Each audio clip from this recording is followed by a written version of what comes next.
I've dealt with people where I've given time and then they abuse it. They don't show up. Because anything that's free, if you don't have skin in the game, then that has no value to you.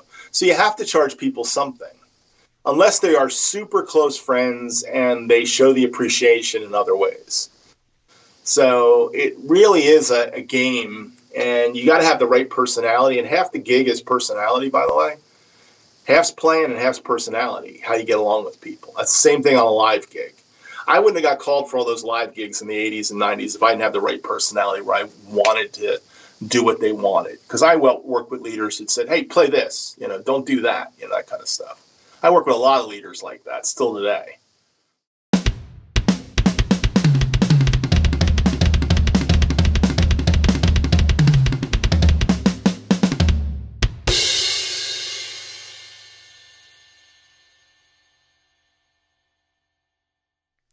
Hey everyone, welcome back to the All Music Matters in That podcast. I am your host, Brian, and joining me today is a special guest, Earl Bennett. How you doing, brother? Good. How you doing, Brian? Not too bad. Has it been your birthday yet? Because I think you said your birthday was near the end of August. It is near the end of August, but not yet. It's the last day of the month, so. All right, then in that case, happy early birthday. How about that? Thanks. Appreciate that. That's cool. Worries. How old are you going to be? 62. You reach that retirement age. That seems to be like the retirement age where most people want to be. I don't know what retirement is, to be honest. No, when it's drumming, music-wise, we go till we can't do it anymore, that sort of thing. Yeah, it's not just the music. I mean, even just retiring from my day job. I mean, I'm not sure when that's going to happen, A lot of people think about retirement. I'm not in that category. At least not yet. Maybe 5 years from now, I'll start thinking about it, I will tell you, I've thought about how to adjust my life to be better at life than to be in the rat race of this world, the way it is, the system of this world. So YouTube's one of the places I play, so it's part of it. So. That's pretty sweet. And you got an interesting little channel I was checking out because when we were talking, you sent me a couple links of some videos you did, so get to know some a little bit, but I got some questions right here, and I'm sure people would like to know a little bit more about your story. So you ready? Sure, ready to go. Go for it. So this one, the first question, I'm going to tweak it up a little bit. So normally I like to learn a little bit about your drum history, but tell us, who is Earl Bennett, and how did you get into drumming? Well, that's a great question. When I was a kid, a long time ago in a land far away, my grandfather, who I never met, was a saxophone player in the big band era. So my grandmother told me stories about that. And, of course, I was supposed to play clarinet or saxophone like he played. And I did. I tried. At 5th grade, I got a clarinet, and that was a lot of fun. But by 6th grade, I broke my 2 front teeth. And that's a funny story in that the fact that my mom wouldn't let me play Little League that year. And I broke my 2 front teeth coming home from a softball game, which I was allowed to play, in a supermarket when I tried to jump over the little chains that were between the registers. Jumped over, fell on my face, broke my 2 front teeth. So the embouchure for playing a clarinet was gone at that point. And, of course, it took about 4 or 5 years before they can give me caps because my teeth were growing and my face was growing and all that stuff. So I was basically kind of toothless front teeth, cracked front teeth for about into my teenage years, probably about 15, I guess. So that's when I picked up drums because drums didn't require me to play biting down on a reed, and I wasn't very good at it anyhow. And drums just became the thing I did. So if you want to go from there, I mean, from that point, I loved playing the drum kit. At about 15, I got one. My grandmother bought me one.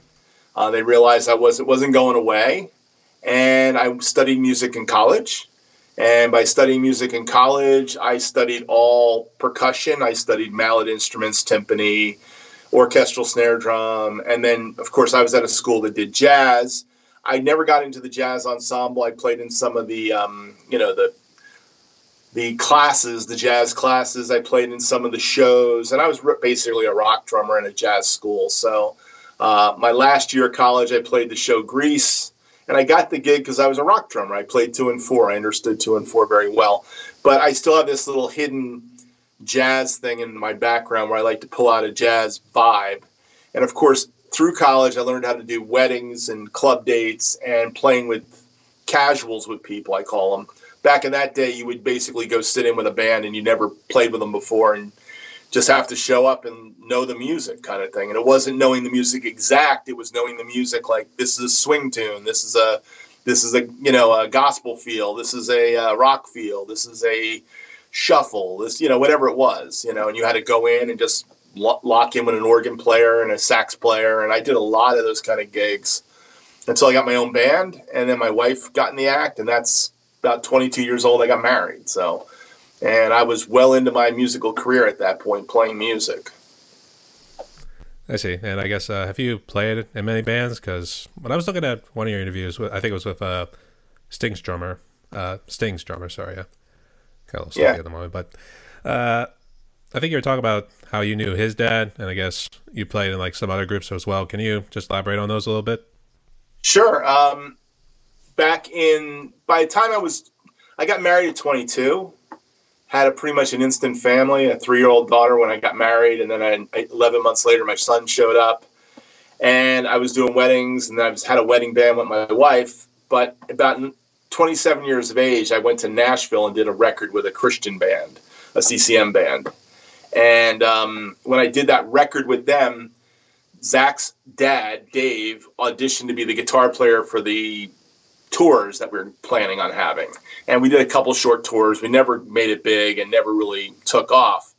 But he came into the band, and that's where I met Dave Jones. And then Dave I would do casuals with Dave and gigs around the Long Beach Island. I did gigs with him in Long Beach Island. He would come down to the Jersey Shore, the Asbury Park, Long Branch, Jersey Shore places. He did gigs with my band. And then we started playing in church together. So Zach's dad and I played together we still play together. Whenever I go to Jersey and I can break away to play with him, I play. So he's one of the many guys I played with along the Jersey Shore and did gigs with. I had my own band for years, and I did a lot. I was a ringer. I was a guy they would call when somebody needed a drummer. They would say, "Oh, Earl Bennett," and they send me. I get a call and I do the gig, and I did that all the way up to 40 years of age. And then I moved to South Florida, and then it changed because I didn't know anybody in South Florida. All my connections were in New Jersey. But then I had to build my musical connections down here in South Florida, which is what I did. And I started playing a lot of churches. I did play a few gigs, but I never got into the band scene down here. I was in one band for about 3 years called the Swigs, and that was about 5-6 years ago.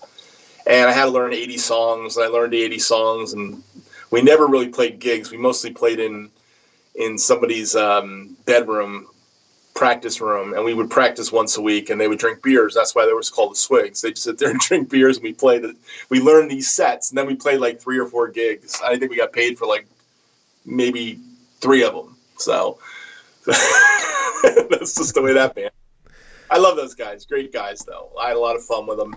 And it was filling a void in my life at the time because I stopped playing a lot of church at that point. So it was kind of like I needed something else, another outlet for a little season. And then I went back to playing church, and presently I play in my church. I'm actually on a hiatus, but I'm in a very creative community church where I do a lot of studio work for people in the church community. I just was released on another Spotify song this week from a guy named David Urbanati.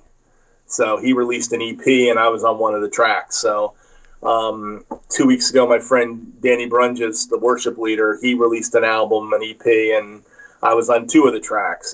Nothing fancy dancy, just me just laying down solid drums, brushes, whatever it was required. So I've had a studio for about 20 years. That's where I got the idea of how to do audio. Was I wanted to do my wife's album. My wife's a songwriter. And she started writing songs in the late 80s, and by 2002, I guess, we were in South Florida, and I started finding the right musicians to do her album. But prior to that, I bought ADATs, and then I bought a Mac, and then I bought Digital Performer, and then I started recording an album. And by 2005, I did her album completely. So I was actually thinking of the Ghostbuster theme song where it's like, who are you going to call? Earl, Bennett, that sort of thing.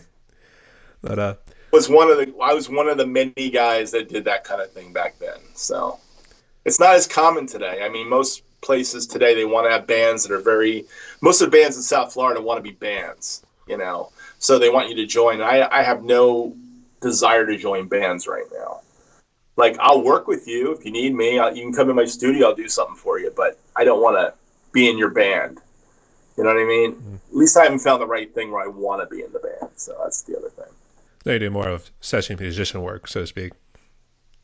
Yeah, I love playing on people's tunes, but even that is not the same as it used to be. Because, you know, back when I was a kid and I was in college, I wanted to be a session musician. I wanted to be a Jeff Porcaro or a Steve Gadd. That's what I wanted to do. Besides being Danny Serafin, the Bennett drummer from Chicago, that was my first influence probably. But when I got to college, I realized you make a living by playing certain types of gigs, like even getting the Tonight Show gig that Ed Shaughnessy had for years, that big band. I thought that'd be cool, play on that, be one of those guys, or be the Lawrence Welk drummer. You know, I thought this is how you make a living at music. You know, you get out there and you get in the studios, or you play Broadway. I have a couple friends that have played Broadway. A good friend of mine, Pat O'Donnell. We're still very close. Went to college together. He played Broadway. So I thought that way, but really, truthfully, what I really wanted to do was play solid pop music, and I love that style, and that's what you see a lot of on my channel. Is a lot of the music that I love playing. So I see. Yeah, and kind of jumped ahead with the influences. Would you say all those were influences, and do you have like any other ones? I would say every drummer I listened to that had an effect on me, where I bought a record, is an influence. Most of the great studio drummers, the Jim Keltners, the Jeff Porcaros, the Steve Gadds, the Rick Moratas, the Ed Greens, the Jim Keltners, those guys that were the guys in the studio, Bernard Purdy. There's not many, like Al Jackson Jr. from the Stax Records, you know, and then a bunch of Nashville guys. There was a bunch of Nashville guys that kind of influenced me, that became Nashville guys, like Paul Lyme, who was L.A. and played with Lionel Richie in L.A., and then he moved to Nashville and started playing with Shania Twain and all kinds of people like that. Greg Morrow, John Hammond, a guy who replaced me on an album. That's another story of mine, where I actually played on an album, but then I wasn't cutting it, so they brought another guy in to finish the album. And John Hammond was the guy they brought in. Really nice guy. We've kept in touch through Facebook and other things. The other interesting thing that happened in the 80s was my wife is a writer, and she started writing for Modern Drummer magazine. And when she started writing for Modern Drummer magazine, I started meeting my heroes. I met guys like, you know, John Riley, the jazz drummer. She did his first portraits before he ever got a cover for Modern Drummer. She did the first Christian drummers articles in the 80s, 87, and two issues. So she did Amy Grant's drummers. And then she eventually did Greg Morrow, who was Amy Grant's drummer on tour in 88. And so I met a lot of great musicians, you know, because we get to go backstage and hang out. Like we met Stryper. I mean, I know you're in the metal thing, so you might have heard of Stryper, you know. They were an interesting band, you know. I got to go backstage, sit out on his kit, you know. We were behind the scrim. There was TNT and Loudness were up on, it was at the Felt Forum, you know, and he had these cymbals on chains, and he would swing the cymbals and then duck so he didn't get hit in the head by a cymbal swinging on a chain. It was kind of wild to watch him play. But he played, all he was doing was this. He does that whole, you know, this twirling thing, you know. Really nice guy, though, Robert Sweet, really nice guy. So, I love drummers, and there's not many drummers I wouldn't consider an influence in some way. Like from Tony Williams, Elvin Jones, Buddy Rich. I mean, you just go to Louis Bellson. Every one of these guys have had as part of my DNA now because I've listened so much to them, you know. I see. And I actually do know a little bit of Stryper, but I've never really listened to their music. But I know they were part of the Christian metal scene, I guess. It was more of a Mortification and Living Sacrifice, I knew, who were the bigger. They came a little bit later, kind of like in the early 90s there, right when the death metal stage and everything was kind of like taking off a little bit too. So I do know about those groups. And you talked a lot about, I guess drummers are more into like the jazz, the blues, and I guess some of the other genres. Did you ever get into like classic rock, like the Keith Moons, Neil Peart, Bill Ward, and stuff like that? I played all that stuff. Keith Moon never appealed to me as much as Ringo probably did, you know what I mean? Or Charlie Watts, believe it or not. Keith Moon was a little all over the place for me. John Bonham, definitely an influence. Neil Peart was a little bit too, for me, he was too stiff. He always seemed stiff to me, but he plays his stuff the way he does it. That's why I honor Neil Peart by not playing his music, because number one, I don't need anybody screaming at me you played the fill the wrong way, because I have no use to deal with that. You know what I mean? So I kind of stay away from the sacred cows. Like I've done one Zeppelin tune, and there's guys that do Zeppelin better than me, so I'm like, let them do it. You know, like my friend George Flutis. I don't know if you've ever seen Bonhamology. Bonhamology is if you want to watch a guy doing John Bonham, check out George Flutis. By the way, George Flutis is an amazing jazz drummer. Amazing jazz drummer. He really is a real jazz drummer. He's played on, I don't know, 20 or 30 jazz albums that have been released. He does sessions in Chicago doing big band and all kinds of stuff. But he loves John Bonham. So you check out Bonhamology. You think he only plays John Bonham, but he doesn't. He plays everything. He's another one of those guys that learned to play everything. And I think if that was the word I learned as a young kid was play everything. That way you'll make a living at this. Now, I've never been able to make a living at music, so I'm not going to kid anybody about that one. I don't kid people about it. But that was my mindset was, how would I make a living at it? I had to listen to everything and be able to play everything. So, I mean, when the hair band stuff came out, the hair metal stuff, like during the Striper era, I definitely, Frankie Banali.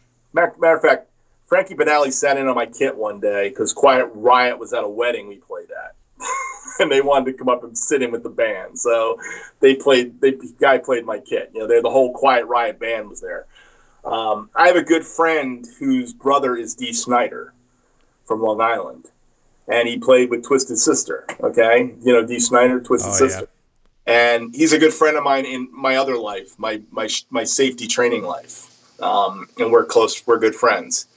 And he told me all the stories about AJ Piero. And, of course I knew these bands. They were on MTV, so you saw them. You know what I mean? But when it comes to classic rock, I've played, the Ian Pace stuff. What's that band? Smoke on the Water and all that stuff. I played that. I played all the stuff from Deep Purple. Deep Purple, yeah, Deep Purple, and the other one that was on the Swan Song label. I can't remember his name though right now. I'm blanking on names, but there were so many great bands that I learned a lot of that music too. So, but I think I have an affinity towards R&B, funk, Tower Power. I like funk. So I found in later years of life that I really enjoy playing Motown and Stax and all that stuff because it's just pocket groove stuff, So I see. Dee Snider, OMG. That is so awesome, man. He looks like an interesting character, too. And the way he was kind of talking in his interview, is he a really nice guy? Because I think he would be interesting and probably a fun guy, fun drinking buddy. His brother's a really nice guy.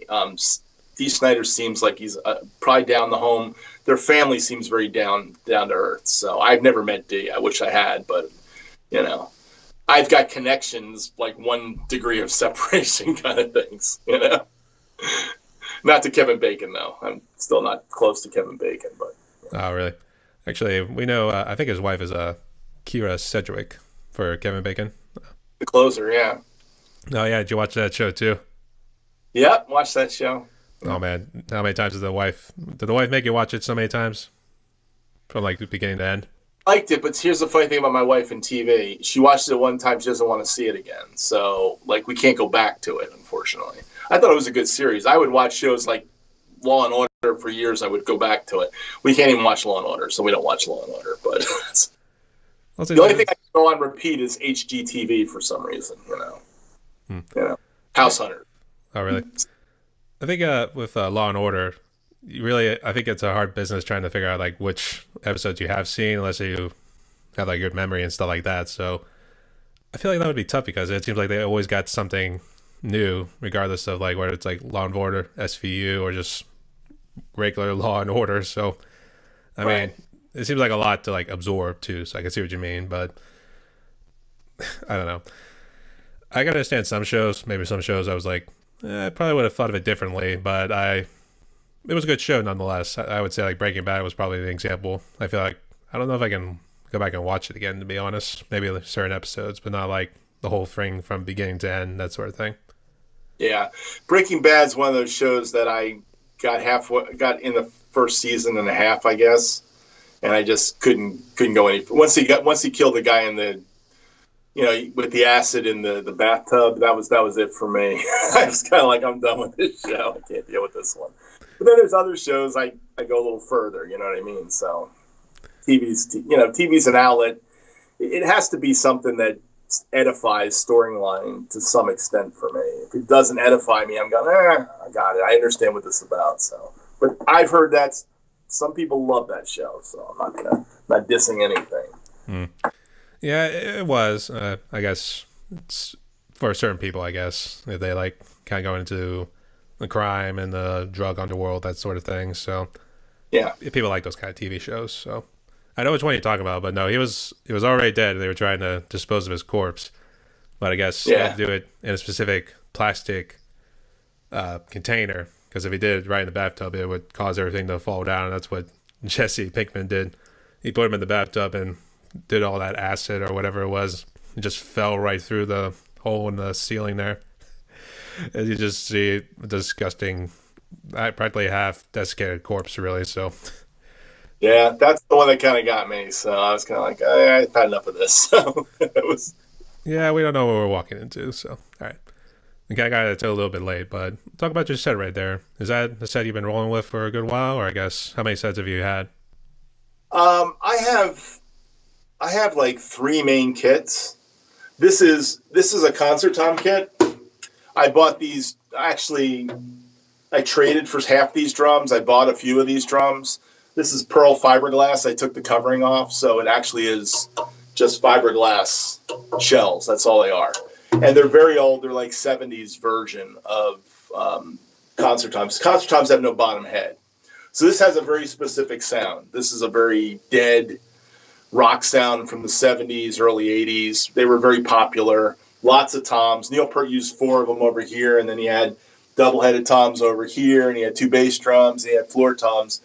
The guy that made them popular was a guy named Hal Blaine, a studio drummer from LA, who played on a gazillion records that are hits like the Beach Boys, the Association, all kinds of stuff. I mean, Hal Blaine's another one of the influences in my life, and he had this monster kit with fiberglass toms. So this is one oddball set that I have, and it's got a Gretsch bass drum that somebody gave me.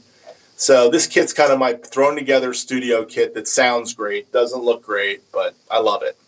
And then I have another kit that's a walnut finished Gretsch kit, 1979, that I bought in college. And that I've had since 1979. I'm the original owner. I bought the 8x12, 9x13, 14x14, 16x16, 14x20 kick. And then I bought an 8x10 and an 8x8 tom. So I have 6 toms with that. And I use them in various configurations, sometimes a 4-piece, sometimes a 5-piece, sometimes 6, sometimes 2 floor toms, sometimes 1 floor tom. Depends on what day of the week it is and what I want to do. And then I have a very small little Gretsch jazz kit with an 18-inch bass drum that I take around town pretty much. It's maple colored, 6.5x10, 8x12, and a 14x14 floor tom. And that kit is mostly in cases, but I've had it out the last month or two because I haven't been playing at church. So I decided to set it up and use it in the studio. It has a very different sound. All my kits are used for different sounds. And then I've got like 13 snare drums and about 50 some odd cymbals and God knows what else. All kinds of stuff. You got it all. He's got it all. I've been collecting it for almost 50 years now, so you got to take the perspective of I didn't buy it yesterday. I've been buying stuff over time, and I've given away stuff. I've traded stuff. I mean, some of the kits I've owned. I've had a blue Vista Lake kit. You can see through. That was my first kit. I had a Green Vista Light kit I bought in the 90s at a music store for $400 in Pennsylvania. I've had a Noble Cooley kit, a Fibes kit. Had a Yamaha kit, my brother's Yamaha kit, till we sold it for him and he got his money out of it. You know, there's a lot. I have a drum history. I actually have a spreadsheet with a drum history. You know, I've had over 100 something cymbals over my lifetime. Things come and go, you know, so. I see. I was going to say, it's almost like a genealogy kind of sheet you have right there with like all the drums you bought in this sort of time period too.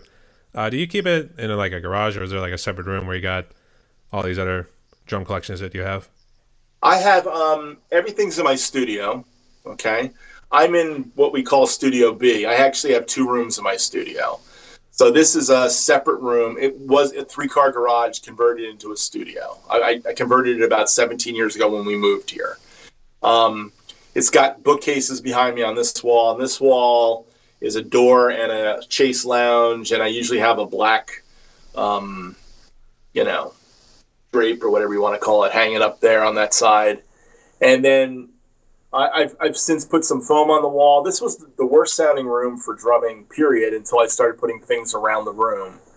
The thing about studio is you got to have a good sounding room to record drums. The other room was better, deader. But it is a low ceiling 3-car garage that I live on a dead end street, so we really don't get truck noise and cars going by. So it actually works very well for a studio. And I've actually recorded, I don't know, 14, 15 albums here for people. So not just drums, but actual whole albums with people, like recording strings and guitars and all that kind of stuff.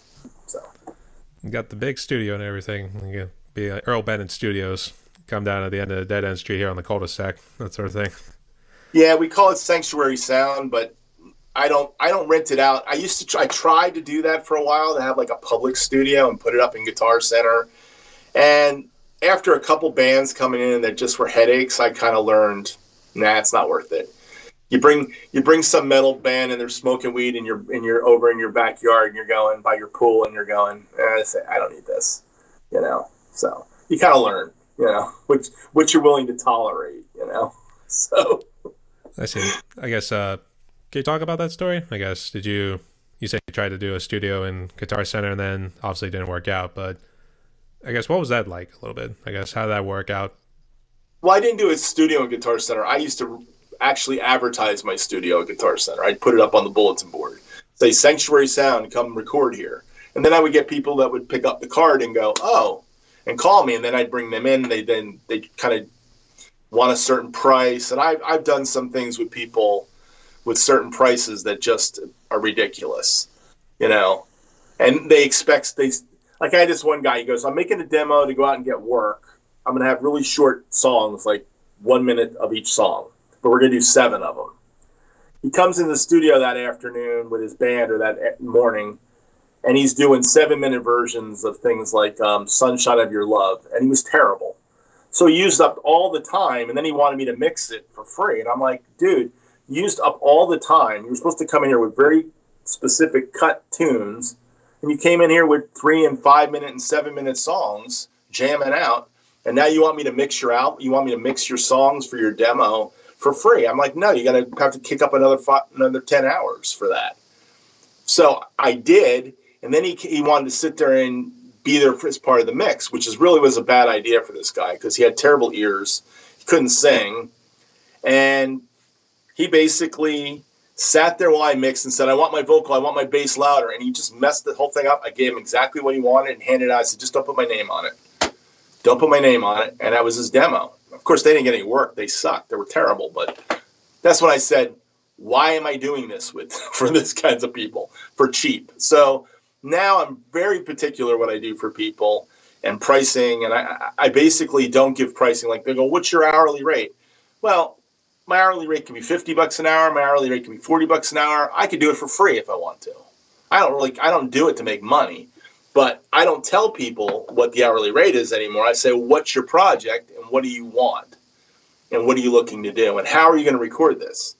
And because of that, I've done some really interesting projects. Like I did a bluegrass band, these guys called the Lovin' Brothers. I did 2 of their albums. The first one was when they were 17. And they tried to go in the studio, and the guy in the studio said, put headphones on and do this. But they were a bluegrass band. They were used to playing in the living room together. And I said, what's this project? Well, we want to do 16 songs. I'm going, you want to do 16 songs? Yeah. And we only have this amount of time. So I gave them this crazy price of $100 a tune because I figured out how to record them. The way you record them is you put them all in a room. They play together. You mic each instrument. And then you let them do the vocals afterwards. These kids did 16 songs in less than 8 hours. They knew their material. They walked in the door. There were no headphones. We just had to get phasing with the microphones in the right place. Got all that together. I did their whole album. I charged them $100 a song. So that's the price of the album, the first album. And I mixed it. And it turned out great. And they came back and did a second one. Now they got their own. Now they're older. That was 17. Now they're like 25, almost 30 probably. And they've got their own studio and they're doing it. But we're still friends and stuff. But I would have never put headphones on them, but every guy with a home studio that was going to record them wanted to put headphones on these poor kids. They listen to one another. It's a different way of recording music. I have to have a different mindset for it. So I had that, and it worked, and I had a lot of fun with that. You know, somebody else comes in with one song, and they'll spend 40 hours on one song, and they get nowhere with it. So I've dealt with those guys too. So I see. Yeah, I would say one of the YouTube channels I've seen, his name is Glenn, and Spectre Sound Studios, and he kind of talks about that sort of thing where people like come in thinking like, hey, we'll give you exposure, but don't charge us anything if we come into your studio and want to record any songs and stuff like that. So was that kind of the same thing like you were getting too?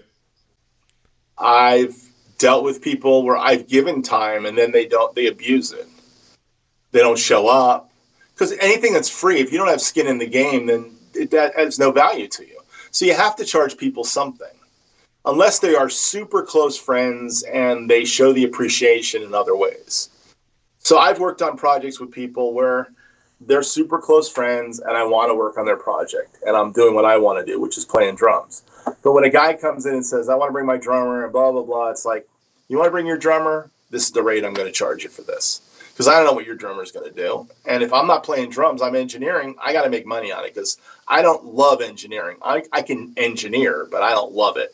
So that's work for me. If I'm playing drums on your project and we're friends, I have a good friend who I do projects for all the time. I don't charge him anything, but I love working with him. So it's like, yeah, come over. Let's kick around things, you know. That's fun. So I've also done sessions for people where they send me the track from overseas. I've worked with a guy in Italy and a person in Jersey and then a person in Dubai once. And sometimes these are epic fails and sometimes they work out great what the artist wants, you know. So it really is a game, and you got to have the right personality. And half the gig is personality, by the way. Half's playing and half's personality, how you get along with people. That's the same thing on a live gig. I wouldn't have got called for all those live gigs in the 80s and 90s if I didn't have the right personality where I wanted to do what they wanted. Because I worked with leaders that said, hey, play this, you know, don't do that, you know, that kind of stuff. I work with a lot of leaders like that still today. I see. That's really good to hear. Can I get back into, you did some touring, right? Back in the day. Did you? I've done a few tours. Yeah. Usually like a week or two at a time usually, but yeah, I've done a little bit. I guess, can you just talk about the experiences and I guess what were the pros and cons of touring? Because I've heard kind of varying degrees, like it's good to get out and like play music in front of your fans and stuff like that. That's perhaps the biggest joy of your life there. But then like it seems the traveling and sometimes maybe a little drama in between bandmates here. So I guess, have you experienced stuff like that? Well, some of the tours I've been on was bands, and some of the tours I've been on was hired gun to play with the band. You know what I mean? That kind of thing. So I was in a band called Saved by Grace. I was in the band. That's the band that went to Nashville. We went across the country to Spokane, Washington, spent a week in Spokane. I used my vacation time for it. We made $0. We came back with no money, that's for sure. We actually lost product and T-shirts, and got stolen off the shelf, off the table. But it was an experience, 7 nights of playing every night. And then I worked with a guy named Mike Dacey, who was one of the guys in the wrecking crew in Los Angeles in the 60s and 70s. And he would do these little short tours in high schools and stuff. And he would go out and do Yes to Life, kind of basically saying life's important. And he would basically go in the schools. Then he played at church at night. So I've done a couple weeks with him on the road. But the road, for me, I spent years on the road in my day job, so I can tell you the road is not fun. Traveling's not fun. I got 800 nights in Marriott hotels, so trust me, I understand the road life without having to be in a touring band.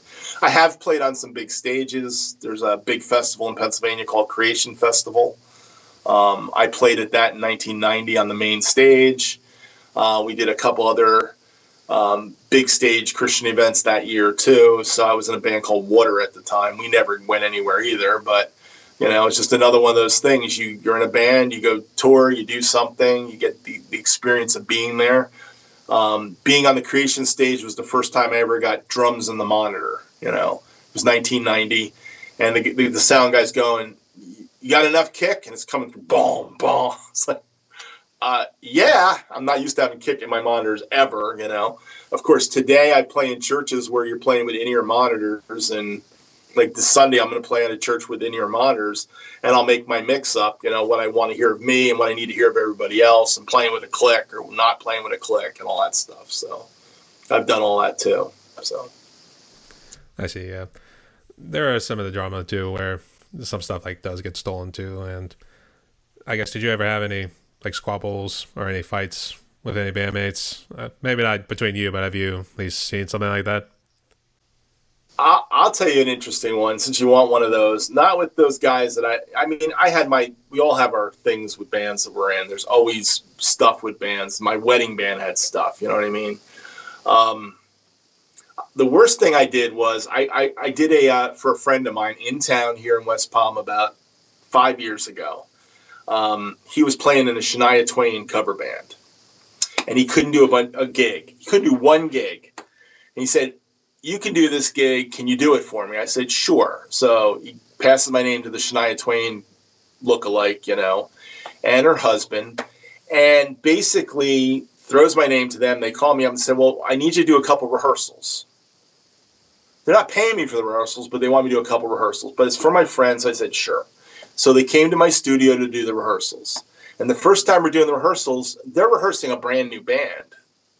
The guitar player doesn't know the material, and the other guitar player didn't know the material, and the bass player did know the material, and I was working with tracks we were playing tracks on an iPad, and I was playing with a click, and I had to learn 18 songs, Shania Twain songs, exact, all the parts. And I was running the show from an iPad. And I learned all the songs. So we rehearsed, great. Second rehearsal, they're having a problem with the drama of the guitar player. They fire the guitar player in my studio. This is like 2 weeks before the gig. They fire the guitar player in my studio. So now the guitar player's out of the band. They don't have a guitar player. They call a friend up in New Jersey, and they fly the guy from New Jersey, and then she wants another rehearsal. And I'm like, I'm not doing another rehearsal for free. I know my stuff. I know what I need to do. Pay me. So she paid me $50 for the rehearsal, because now we have a new guitar player.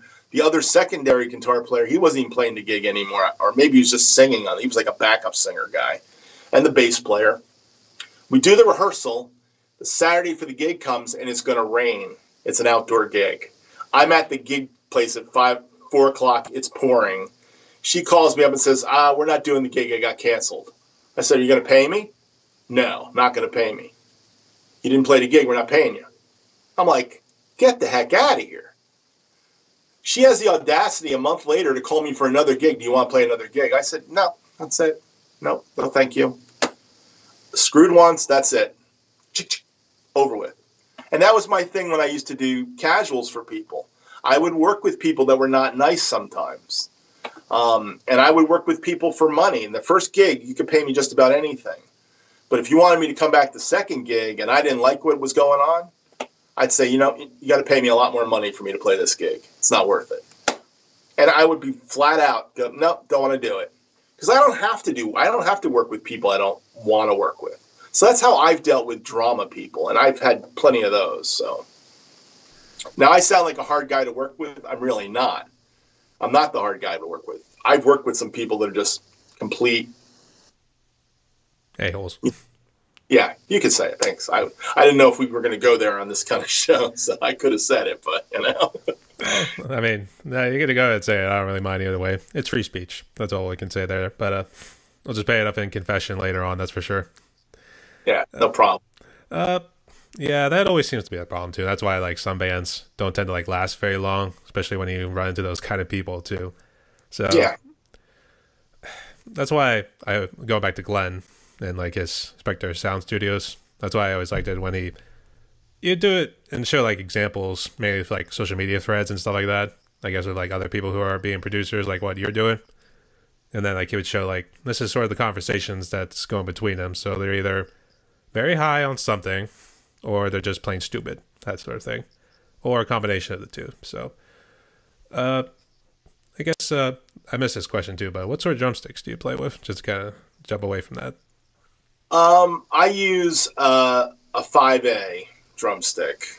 I'm not really particular about it, to be honest. I'll use everything from my favorite being a Vader 5A because I can get them cheap enough. My biggest problem with drumsticks is price. I don't want to spend a lot of money for sticks. That's my problem.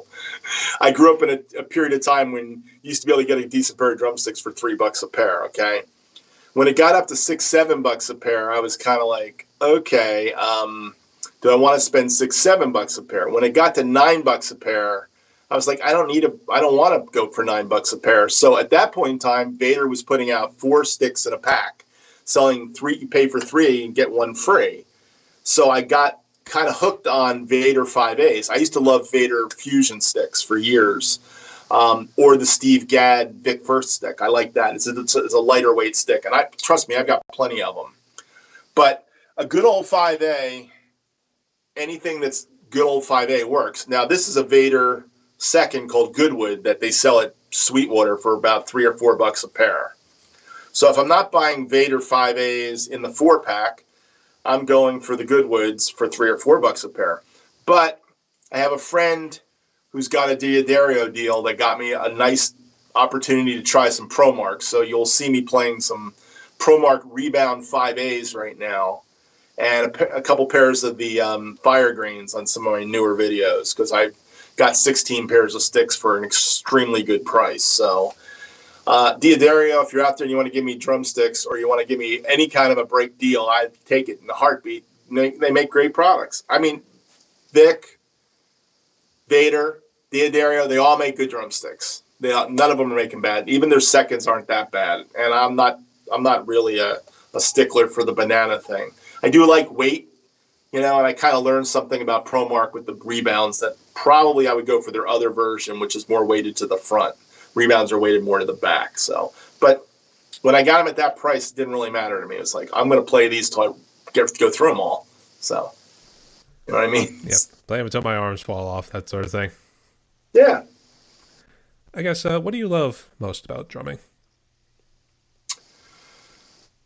That's an interesting question. How can I say this? I love creating music with musicians, and I love the art of music, and I feel music and rhythm, and that's just part of who I am. So not doing it is hard. It would be hard for me. I wouldn't lie to you. But I'm sure there'll be a day I won't be doing it, and I want to do it as long as I possibly can, So it's really it's like walking and talking. Drumming is part of it, what I do. And I've been blessed that I never stopped playing. So in all these years since I was in 6th grade, I've always had a pair of drumsticks and always been playing and working on stuff and having fun with it. So I see. Mine, in particular, I like it more for the feel for it. So obviously, I play more into the metal, upwards to death metal kind of scenes at times. Sometimes I might play a couple bit of rock songs here and there, because I know I did like one song, Boston, the rock and roll band. Yeah. And I do it, well, one, it's a good exercise too, because when you're playing that fast, you're working your body pretty well, so it's good exercise. there's like raw emotion with it. I don't know if raw is the right word, but there's the emotion with it too. So once you start feeling it, you're able to pound on the drums, you're having a good time. Compared to like when you're doing it with a camera, you're more serious, you're more tensed and everything too. And it's just that. And that's one of the things we love about it. And there's also a little bit of therapy behind it, especially when you maybe had like a rough day or something with work or anything related to the family. It's a nice little escape route, so to speak. Would you agree with that too? Well, I will definitely agree with the emotion part. I mean, I don't think you'll find any videos I do that you will not see emotion coming out of me. I emote on the drums. I pick songs that are emotional songs. By the way, I've played on a Screamo album too. It's one of the strangest albums I've ever done. And it was only because the drummer in the band, he quit halfway through. The band had to deal with his drama of quitting. So I was already halfway into doing this album, and I just finished the album. But if I was to do that again, I would have hired some kid to play that stuff because it didn't seem as authentic me playing it. But the other side of the coin is I throw myself into these crazy situations. So I can emote even there and make something of it. And it wasn't like the songs are bad, but I wasn't as emotionally attached. So when I pick music to play, I like to be emotionally attached. And that's why I don't pick certain songs. You know, I have respect for the musicians who do certain types of music. You know, Trey B is a friend of mine. I know everybody in the drumming community loves Trey. You know, we go back and forth, private messaging sometimes, and on my videos and on his videos. And Trey shows emotion. I don't think if you're playing drums and you don't show emotions, then I check out pretty fast on those videos. I'm going to be honest. I can't sit there and watch somebody just struggling. I have a hard time with struggling, and I have a hard time with people that are not emotionally in it. They're just phoning it in. If I'm phoning it in, that's bad news. I don't even put out videos where I'm phoning it in. Even when I'm talking on camera, I don't phone it in. It's like I want to be there. You know, like you sense I want to be here with you, Brian. I hope. You know, that's part of who I am. You know, I think that's the art. And being an artist is having emotions and emoting. So I definitely find emotion in playing drums. I do think aggression is one of the emotions that comes out of playing drums. So when you're playing something raw and hard, it says something. I don't know if you know this from the videos you watched, but my son, my 35-year-old son, passed away 3 years ago this month. I did a song after he died. One of the things that helped me through the grieving process the last 3 years, and I'm not through it by any stretch of the imagination, but one of the things that really has helped me is playing music. But I put out more covers. I have 1,000 videos out, and probably the majority have come in the last 3 years. I just sit here on the weekends when my wife's working on her stuff and we're not together, and I just play music. I play song after song after song after song after song. I'll do 7 songs in a weekend, easy sometimes 9 songs. Now you say, how can you do that and produce a video? I have tricks. There's things I know how to do, you know, in Final Cut, things I know how to do in Logic. Ways I start with my session, you know, that make it easy to kind of mix things, boom, boom, boom, quick. But the reason I'm telling you this, I did an Evanescence cover, you know, Bring Me Back to Life, you know. I did that cover, and it was pure emotion. It was me feeling death at that point, you know, pure emotion at that point. So if you ever go back and you see that cover, you'll understand what I mean, because I show my son's guitars, which were in the studio. My son was living with us at the time when he passed. So I had all of his instruments. I had his guitar amp there. I took shots of that and used it in the video. It's me emoting, and that I emote in a lot of songs. I've done a lot of songs that have relationship to my son's passing that people don't even understand. I write it in description. Matter of fact, if you look at some of my YouTube videos over the last 3 years and you read the description, you will actually read me talking what I was thinking the day that I released it. Usually it's on the day that I release it, I write something. And it's almost like writing in a journal. It's the only way I've ever journaled. I've never journaled in a journal. My wife does all the time, by the way. I can't do it. But I journal on YouTube. So I have videos and I talk about what the world I'm seeing that day and how it's affecting me and what I'm saying in this song, releasing it. So I did that last week in a song called The Pretender. It's a Jackson Browne song. I just wrote my heart, I write my heart. So I think music and emotions go together. And if I don't see emotions, I'm going, okay, well, you're phoning it in, or you don't know how to emote. You haven't figured that out. And it's not what you're doing it for. You might be doing it for some other reason.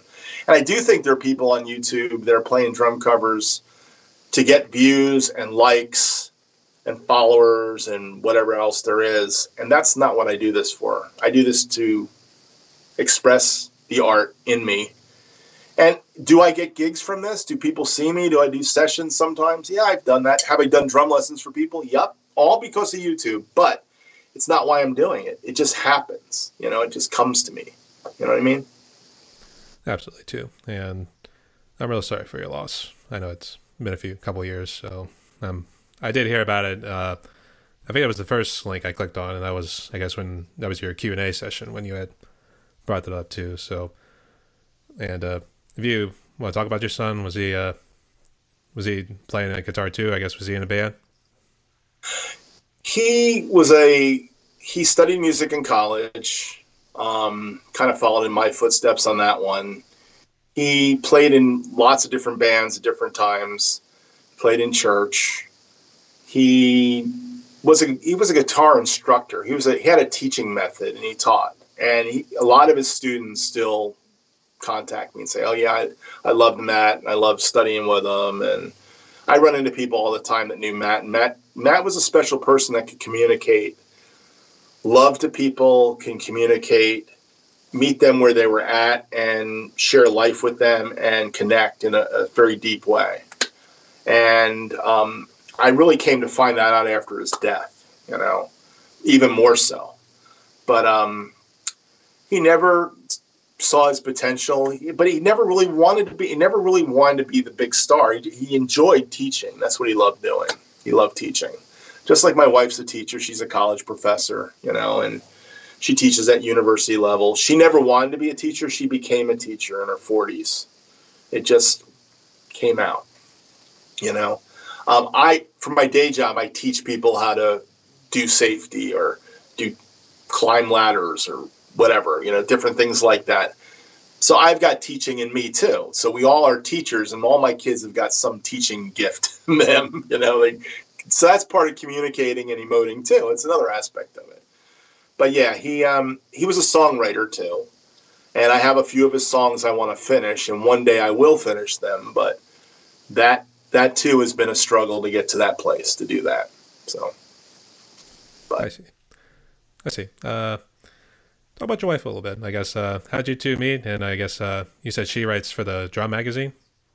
Well, she used to write for Modern Drummer. Now she writes academic papers, and she did her thesis and all that stuff. My wife and I met at church. She was the worship leader at the church, and I was playing drums. And this was back in the days when drums really weren't accepted in little white churches. When I was in college, I used to go to this black church. And the way that they would get me to go take the guys to Bible study, hey, you want to come to church with us tonight? You want to come to the Bible study? It's like, not really. They said, well, if you want to come, we'll let you play drums, or we'll let you play congos, play percussion. They dragged me up there got me into it. So I got used to playing drums there. And then when I found a little church in New Jersey, my wife was the worship leader at the time, and I played drums with an organ player and a piano player. It was very lame compared to what you see in churches today.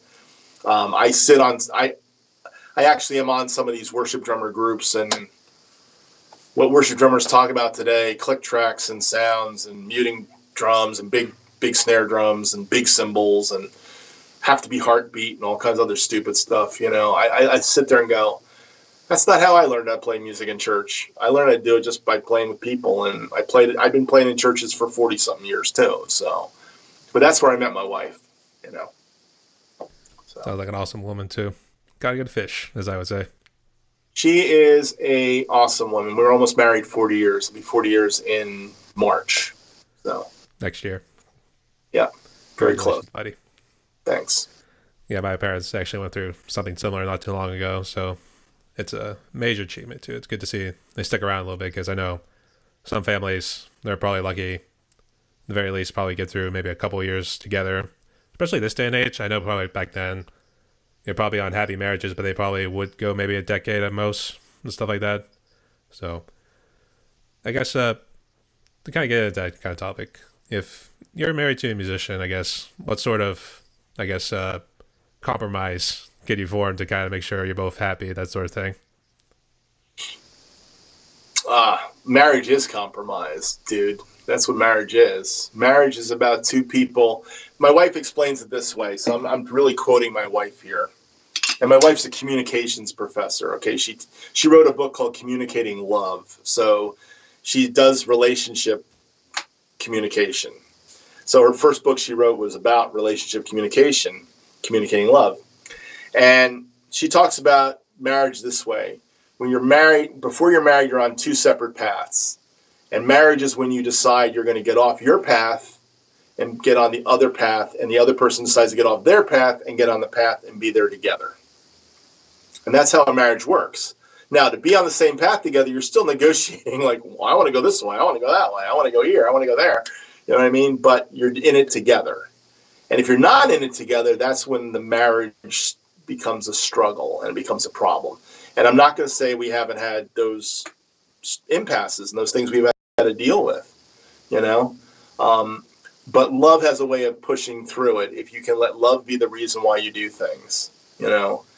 And that's the one thing we had grounded. We both had faith in God before we got married. So it was something that was very deep. And my faith in God is not, like I heard you talking to Kelly. Kelly's an interesting guy. I've interviewed Kelly myself. Kelly's got a relatively new relationship with God, and that's what you heard. My faith has been so long. I've seen so much. There's a lot about religion I don't really like. So I'm not very religious. I'm extremely Christian, but I'm not very religious. And that means you wouldn't call me a born-again Christian. You wouldn't call me an evangelical even, probably. But I have a deep, deep faith that grounds me. And I think that's part of what makes me who I am, is that deep faith that grounds me. And that's what my wife has. And that's where we go to the death of my son. And we've had to go to that place. Because I know there's something greater than this world. If I don't know that in my faith, then I'm in a lot of trouble 40 years into this. You know what I mean? So knowing there's something bigger than this world. And I think God is bigger than the God that you hear in a lot of circles of religion. He's a very big God. He's a huge God. And his love for us is huge. So I tend to think of it as God is my drinking buddy, so to speak. And at times I may poke fun at him, that sort of thing, but it just means I still love him, that sort of thing. That's normally how I think of any sort of relationship. Buddy, dude, that he loves you in spite of you treating him like his drinking buddy, because he's like your dad being your drinking buddy. And that's a hard thing for people to understand, you know, that God as father, because we have such bad fathers sometimes in our life that we don't want to identify God as father. You know what I mean? And that's why I think he gave us Jesus the Son, so we'd have a brother, you know, an understanding of a brother, or needing the comfort of the Holy Spirit. That's what the Holy Spirit's supposed to be, the comforter. So he finds ways to connect with every human being.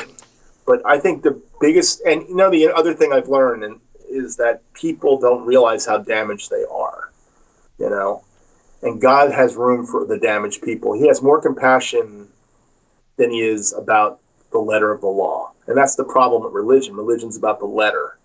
And he's always been about the spirit. You can't read the Gospels, the four Gospels, and not see Jesus as somebody who understood the law, but went past it to the place that was the intention of it, which was love.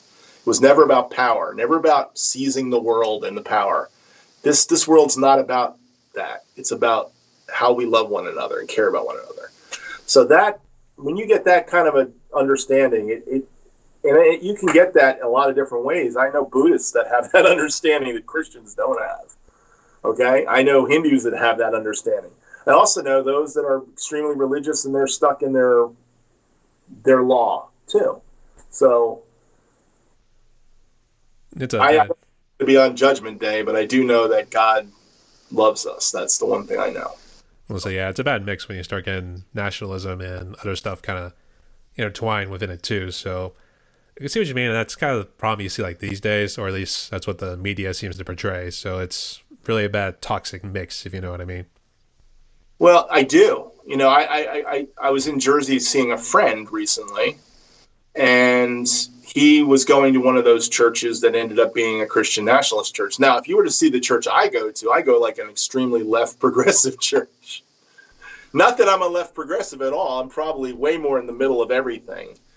I kind of see things in the middle, but I'm very disturbed by hearing that my faith has to be tied to my voting. I have no desire to vote anymore. I'm done with voting in this country. This world we're out of our minds right now. So that's just where I live. I can't go there. And I heard you talking about the news too. One of the best things I did for my life about almost 2 years ago now is I turned the news off. I have no news. I don't watch the news. I don't listen to the news.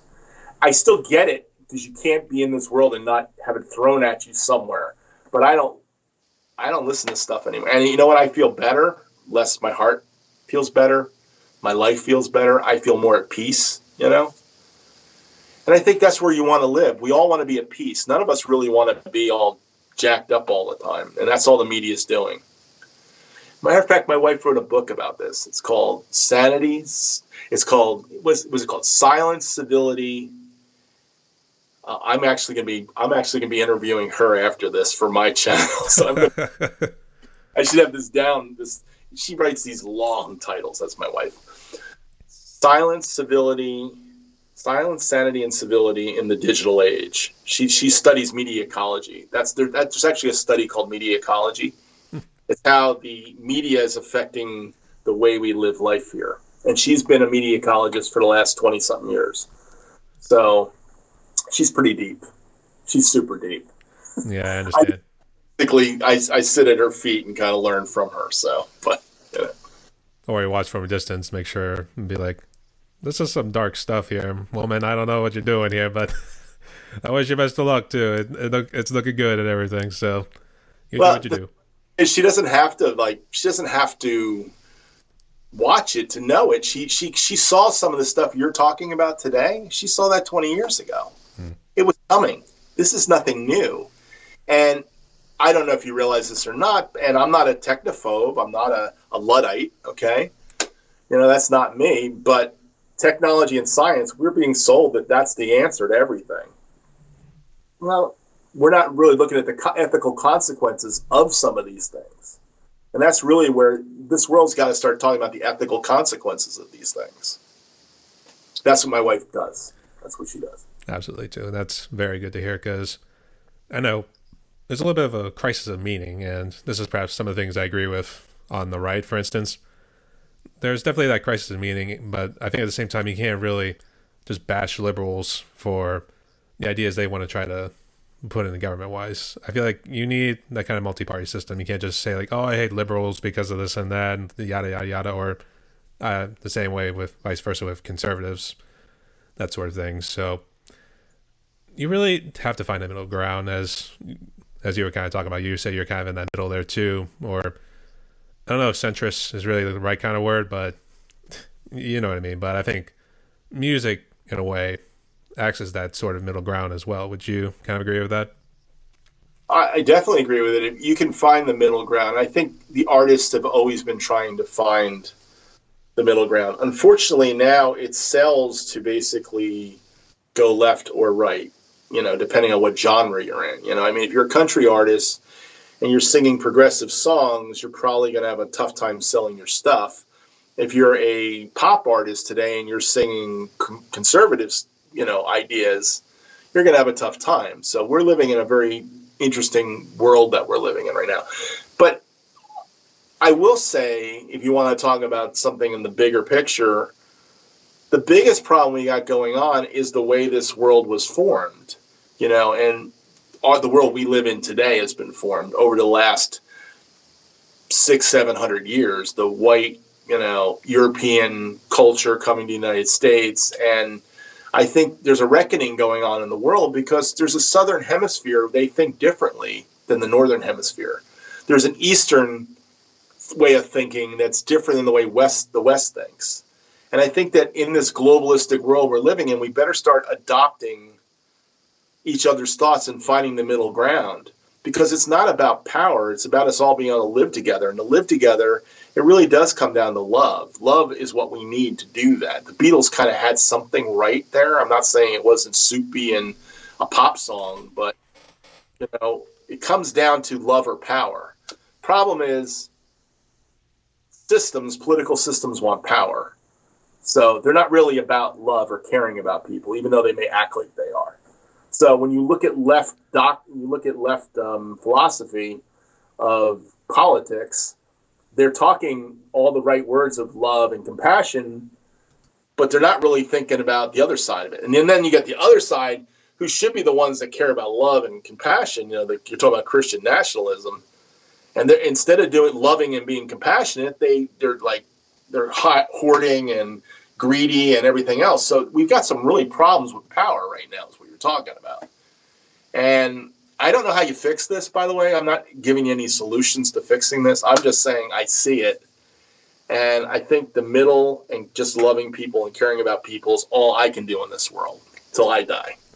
Yeah, absolutely, too. It's like, it seems like the left wants to be the one that shows the most compassion, to be like open to other people, and the right tries to take a position of strength, but unfortunately it's entwined with the nationalism and then like some sort of fear involved with it too. They may not say it's like fear, but you can kind of see it too if they're like being anti-immigration and stuff like that. So that's really the problem too. I don't know. It's patriarchy in there. There's some racial injustice in there, a lot, unconscious bias in a lot of ways. They wouldn't say it, but that's what part of it. There's definitely the patriarchy. I mean, women are definitely not looked at the same as men.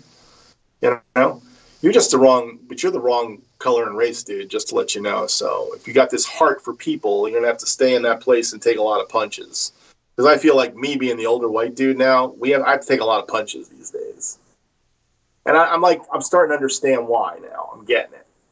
Because we kind of did some really wrong things back then, and it's still here today. But don't think the powerful that are in power don't want to keep their power. They do. So. Very much.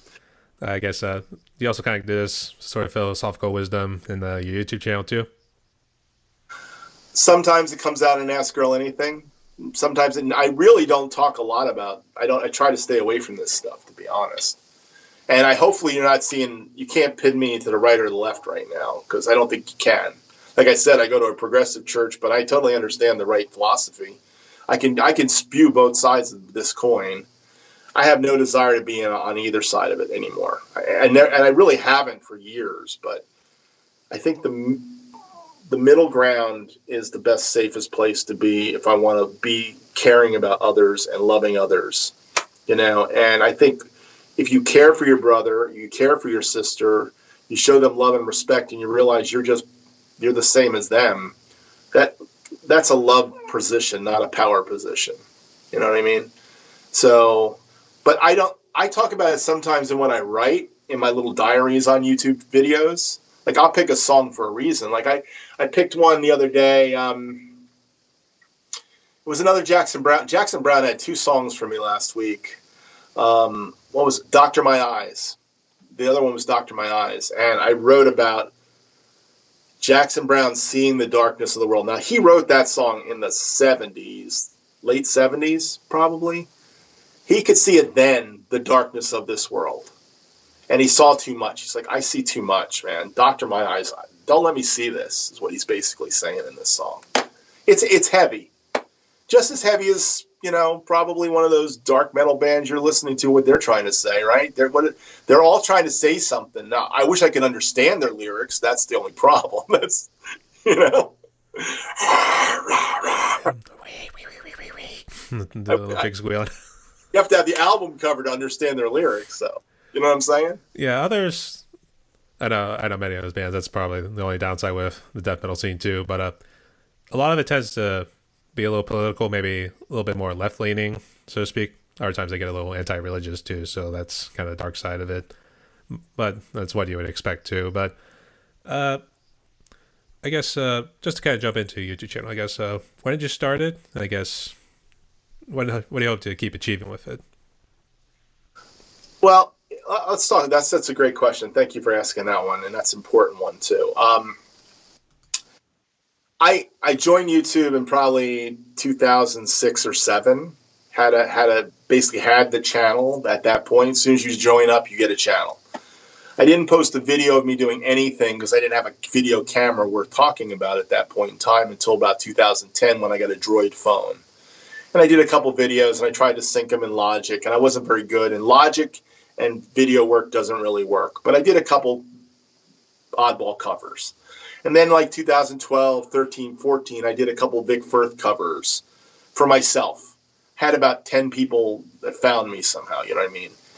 I had a good friend of mine, the guy who gave me the Shania Twain gig, by the way, my friend Ken. And Ken basically said to me in 2008 or 9, he said, you should get a camera and do videos for YouTube. You should do drum covers on YouTube. And I said, I don't have time. I'm like busy. I'm running around the country doing work, what I'm doing. But he was right. I should have. If I started then, I'd have 100,000 subscribers probably by now. Easy. Okay? But I didn't have it. 2013, have you ever heard of Bonzolium? Terry Keating. Have you ever heard of him?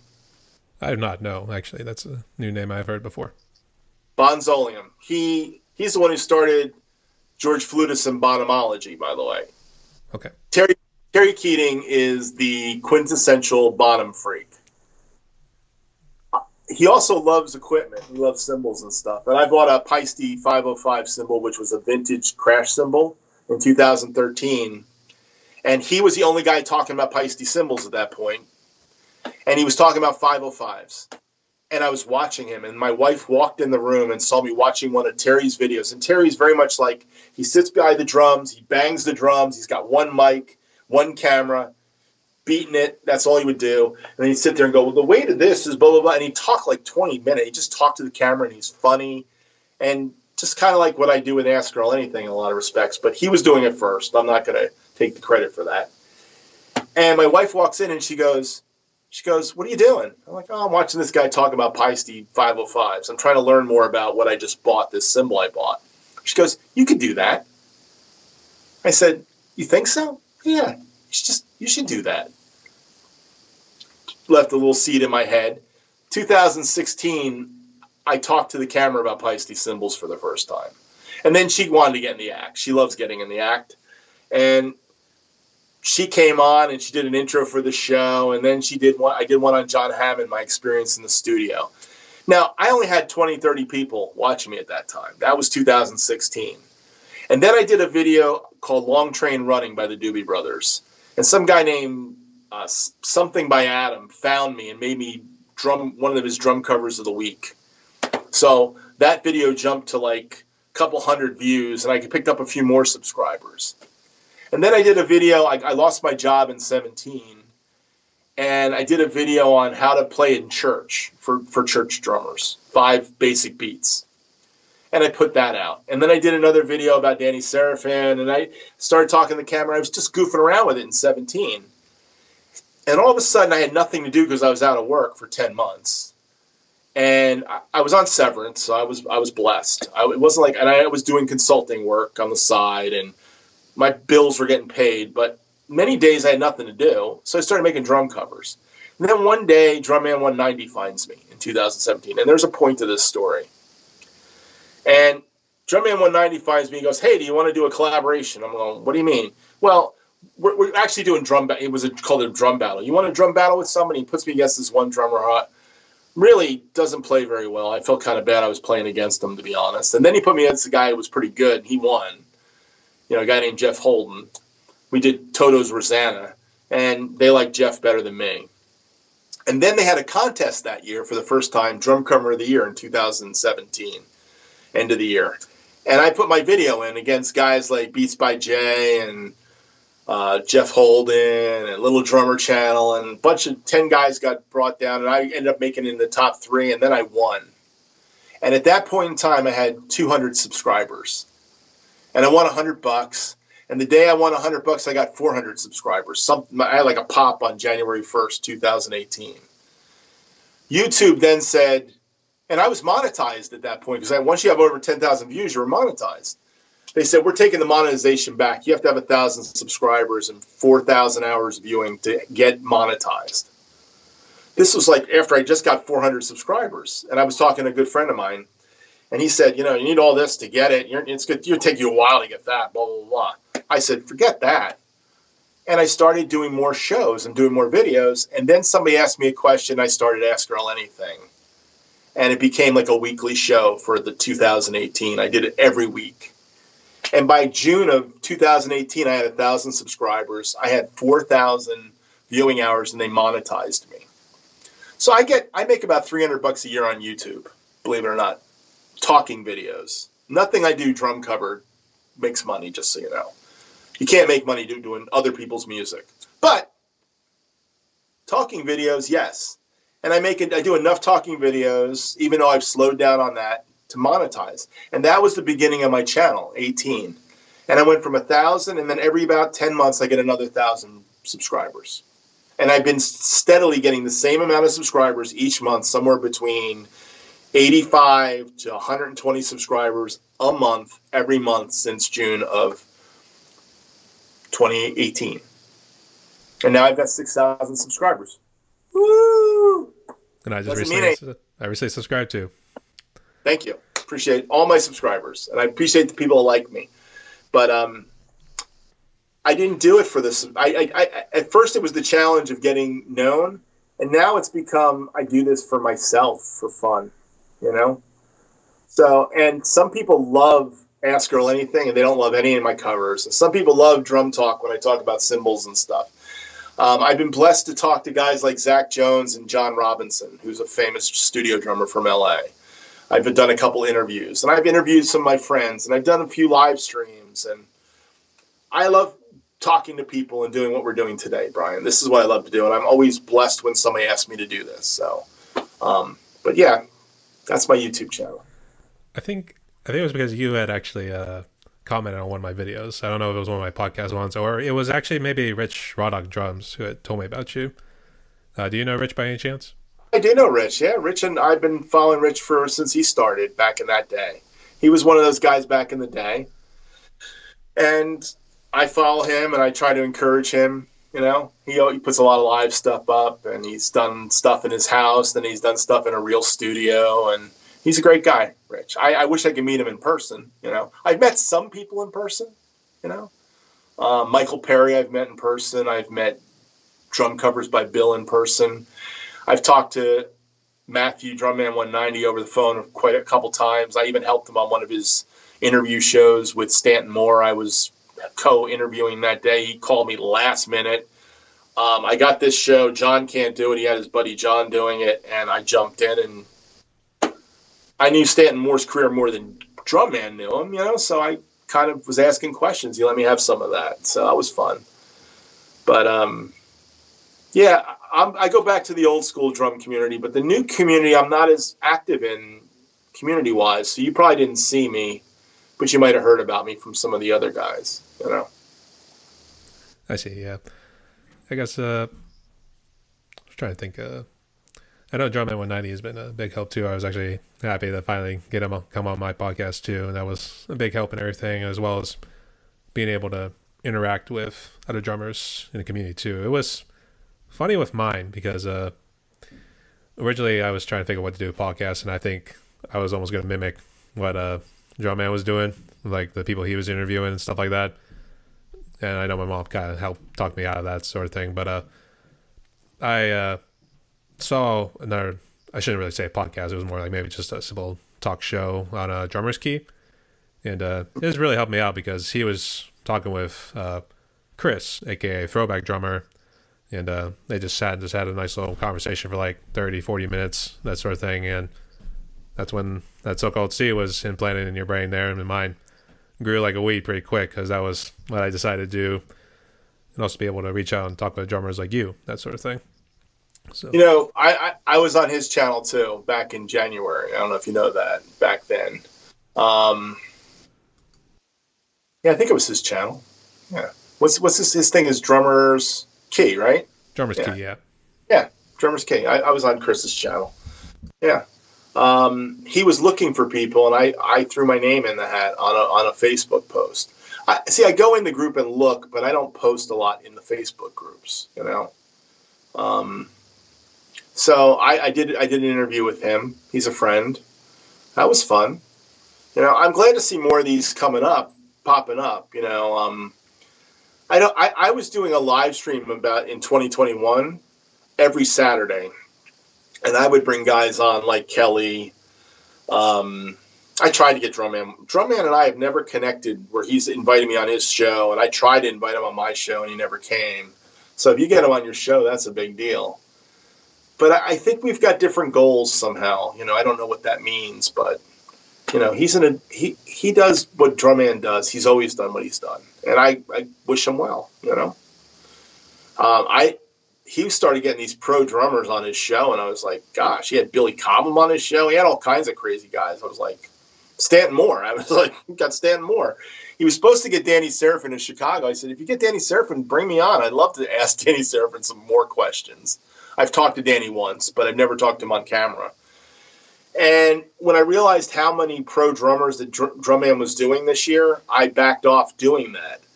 But then the Zach Jones interview came to me. My friend, like I said, my friend Dave, Zach's a friend of mine. I've known Zach since he was a little kid. So for me, it was kind of like, I said to Dave, I said, do you think Zach would come on? He goes, yeah, Zach would come on.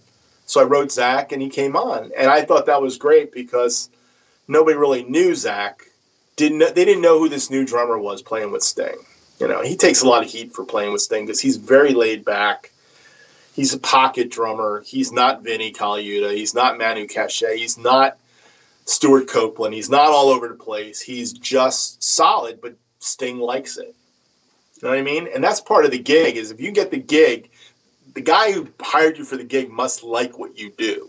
You know what I mean? It doesn't matter what the fans think, it's what the guy thinks, who's paying you the gig for the gig. So I got to give Zach a lot of credit. I think he plays it his own way, and I love it. I love the fact, I only watched part of it too, but it was funny when I was kind of looking at it too. It was like a crossover of Draco Malfoy and Harry Potter from the Harry Potter series. It was like if they had a kid together, that's what Zach would probably look like, to be honest. But yeah, you're right. He did seem pretty laid back and everything, but he was pretty young too, and like Sting's been around for what, like how many years now? Sting's probably around 40-something years. Zach's 35. He's not, he's not 20-something. I mean, he's still pretty young, yeah. But well, I'm not saying, how old are you, in early 30s? I'm right at 30, yeah. Yeah, so I mean, yeah, you're young. You're a kid to me, too. I mean, my daughter's 35, Zach's age. That's my youngest daughter. My oldest daughter is 40. 42? I'm losing track, She's 43 now, I think. She's going to be 43 in October. So she's 42 now. I see. We're like, yeah. But bottom line to the whole thing is, Zach even told me this, too. He said, it's not his music business either. 10 years ago, what he was doing in New York and breaking into the scene in Brooklyn and all the stuff that was going on musically out there in New York, those guys all grew up. And now there's a whole new crop of musicians, young musicians playing. And I don't know, what the music business doesn't look the same today either. It looks different. So him getting with a legendary act is really because he had a relationship with Sting for a long time. It wasn't like Sting found him this year. He's played with Sting since 2015, off and on. He's been on a couple of his records because Sting would record in New York. And Zach was on his record label. That's really what brought him to it, and had similar management. And Sting one day wanted somebody that can rock, and he said, hey, do you know any rock drummers that can come in and play? Because I can't fly Vinny from across the country, or Josh Freese. Zach got the call. See, and that's really what music's about, in this world. It's like who you know, what you do, and then what impression you leave them. So, absolutely, too. Yeah, and we wish Zach best of luck going forward. I guess How were you able to get him? Because it looked like he was kind of chilling in his hotel room there, I guess. Was he just able to find some time to chat with you a little bit? Yeah, I had to work it out. I basically worked out that the fact that he was off, he was in Las Vegas at the time, and I basically said, hey, what's a good time for you? We can do it. I think it was like 12 noon on a Saturday, and that's what happened, pretty much it. Yes, dear. I think she's we're going to do an interview with her too pretty soon. So, do you have a couple more questions you want to ask me? I'll let you. Just got the two right here, and then we'll save the Patreon questions just a second. But let's jump to this part of the podcast where now I get my interviewees a little bit freedom to ask me anything, or just anything you like to get off your chest. So, what you got, Earl? I get to ask you something. Yep. I know you didn't ask me the question about electronic and acoustic drums. I assume you enjoy playing electronic drums is what I got from it. But do you have an acoustic kit? I do not, no. And in some of my other interviews, I kind of mentioned about playing on one briefly because I was with a cover band I was trying to get into at the time. It was just it was really just kind of getting into like 90s alternative music, that sort of thing. So it was really kind of a little bit of tricky music, but it was at least music I at least knew once I heard it and then just enjoyed it for a little bit. So I would say just briefly. And I think it's not as bad as a culture shock as it probably would be. Yeah. It's a different animal. There's just they're just differences, So yeah. That was the only question. And I mean, I got a lot out of the Kelly interview. I thought you interviewed well, and you guys had a lot of fun doing it. And I watched the whole thing, and it seems like you're trying to find your voice on YouTube. So I wish you well in finding your voice and doing what you're doing. Do you actually put the podcast on podcast channels like Apple or Podbean or any of those, or Spotify or anything? I have tried doing Anchor, to be honest, which is, I guess, a subsidiary of Spotify.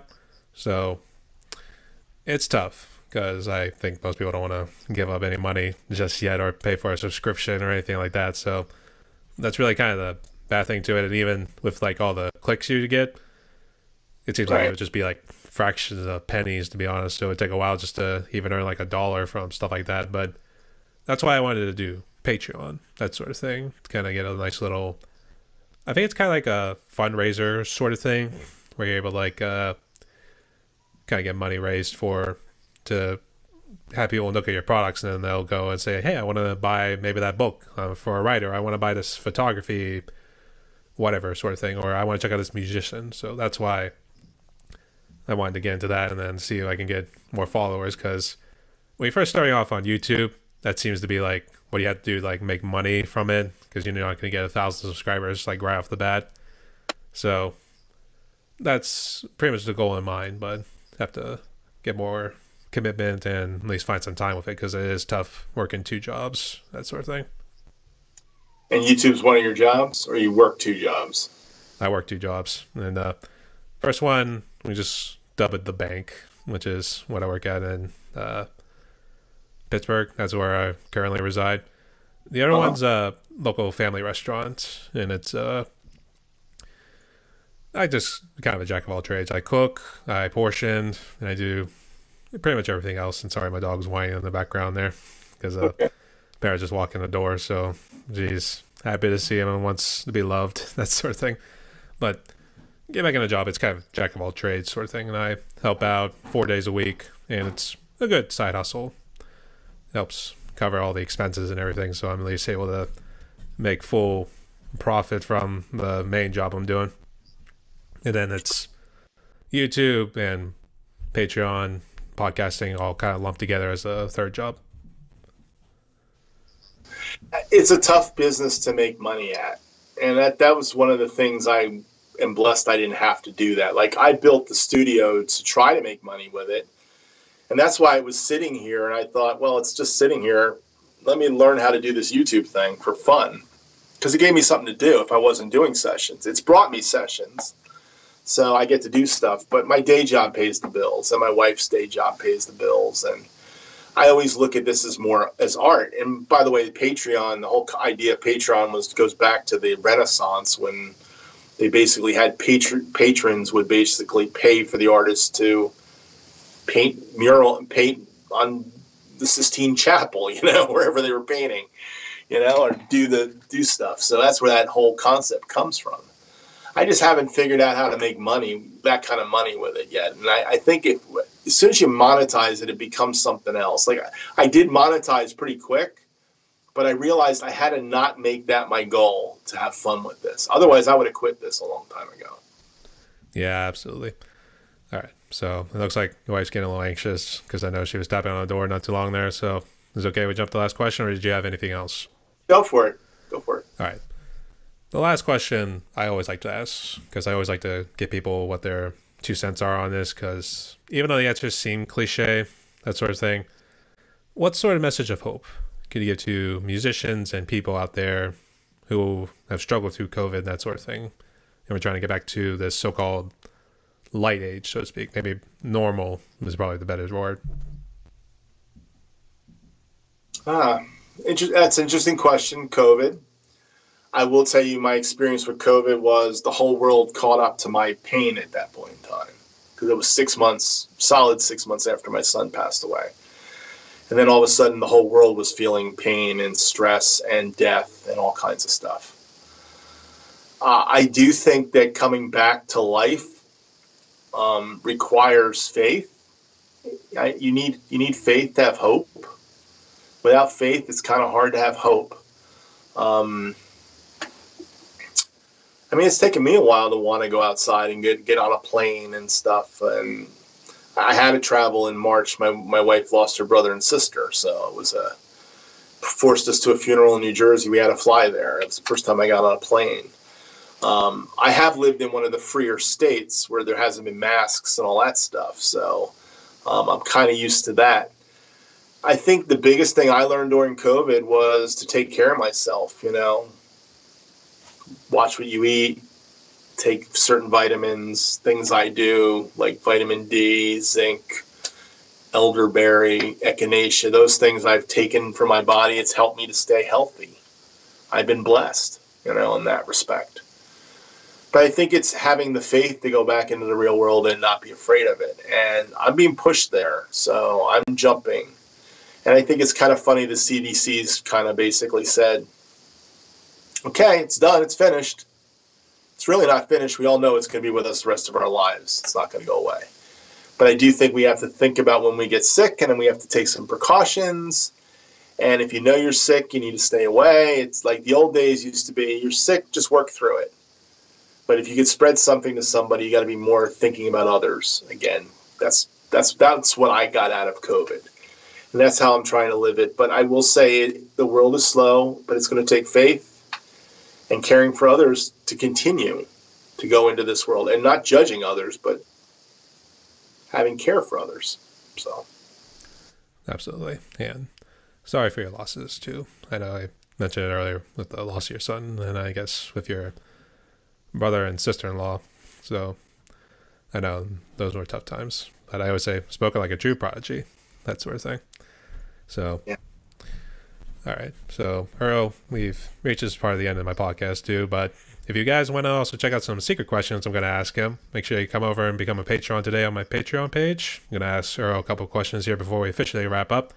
But in the time being, we're going to wrap this one up here. So, Earl, thank you again so much for coming on. Stay safe. Stay tuned, y'all. Thanks for having me, Brian.